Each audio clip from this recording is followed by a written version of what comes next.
Welcome to കാൻറ്റില physics academy.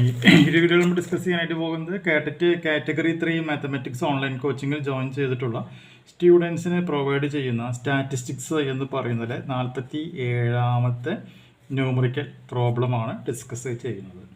So 47ാമത്തെ problem അനുസരിച്ചിട്ട് നമുക്ക് ടേബിൾ തന്നിട്ടുണ്ട്.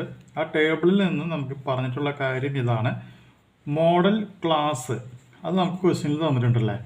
ആ മോഡൽ ക്ലാസിൻ്റെ വാല്യൂ എന്ന് പറയുന്നത് 30 മുതൽ 35 വരെയാണ് എന്നുള്ളത് ക്വസ്റ്റ്യനിൽ തന്നിട്ടുണ്ട്.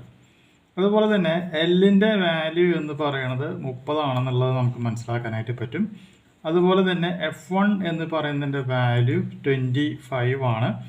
സിമിലർലി F0 എന്ന് പറയുകയാണെങ്കിൽ അതിൻ്റെ വാല്യൂ 10 ആണ്. F2 എന്ന് പറയുകയാണെങ്കിൽ അതിൻ്റെ വാല്യൂ 7 ആണ്. H എന്ന് പറയുമ്പോൾ അതിൻ്റെ വാല്യൂ എന്ന് പറയുന്നത് 5 ആണ്. ഇത്രയും കാര്യങ്ങളാണ് നമുക്ക് ആ ക്വസ്റ്റ്യനിൽ നിന്ന് നമുക്ക് കിട്ടുന്ന പ്രധാനപ്പെട്ട ഡാറ്റാസ് എന്ന് പറയുന്നത്. ഇനി ക്വസ്റ്റ്യനിൽ കാണാൻ പറയുന്നത് എന്താണ്? മോഡ് ആണ് നമുക്കിവിടെ കണ്ടെത്താനായിട്ട് പറഞ്ഞിരിക്കുന്നത് അല്ലേ. So mode is equal to L plus F1 minus F0 whole divided by 2F1 minus F0 minus F2 എന്നുള്ളതാണ് നമ്മുടെ ഫോർമുല.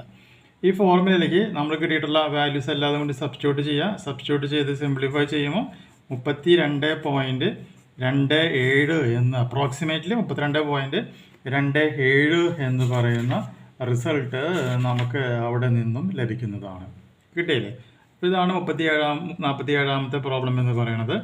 ഇനി അതിൽ വരുന്ന 48ാമത്തെ പ്രോബ്ലം നോക്കുക. 48ാമത്തെ പ്രോബ്ലത്തിൽ നമുക്കിവിടെ തന്നിട്ടുള്ളത് എന്താണ്? മോഡൽ ക്ലാസ് ആണ്. മോഡൽ ക്ലാസ്സിൻ്റെ റേഞ്ച് എന്ന് പറയുന്നത് 20 മുതൽ 30 വരെയാണെന്ന് കിട്ടിയിട്ടുണ്ട്. L എന്ന് പറയുകയാണെങ്കിൽ അത് 20 ആണ്. F1 എന്ന് പറഞ്ഞാൽ അത് 40 ആണെന്ന് കിട്ടിയിട്ടുണ്ട്. സിമിലർലി F0 എന്ന് പറയുകയാണെങ്കിൽ അത് 24 ആണ്. F2 എന്ന് പറഞ്ഞാൽ എത്രയാണ്? 36 ആണ്. H എന്ന് പറയുകയാണെങ്കിൽ 10 ആണ്. നമ്മൾ നേരത്തെ ഉപയോഗിച്ച മോഡിൻ്റെ ഫോർമുലയിലേക്ക് ഈ വാല്യൂസ് എല്ലാം കൂടി നമ്മൾ എന്ത് ചെയ്യുന്നു? സബ്സ്റ്റിറ്റ്യൂട്ട് ചെയ്യുക, സിംപ്ലിഫൈ ചെയ്യുക. So mode is equal to 28 എന്ന് പറയുന്ന റിസൾട്ട് നമുക്ക് അവിടെ നിന്നും ലഭിക്കുന്നതാണ്. കിട്ടിയില്ലേ? അപ്പോൾ ഈ 2 പ്രോബ്ലം ചെയ്യുക. ബാക്കി പ്രോബ്ലംസ് നമുക്ക് നെക്സ്റ്റ് വീഡിയോയിൽ ഡിസ്കസ് ചെയ്യാം.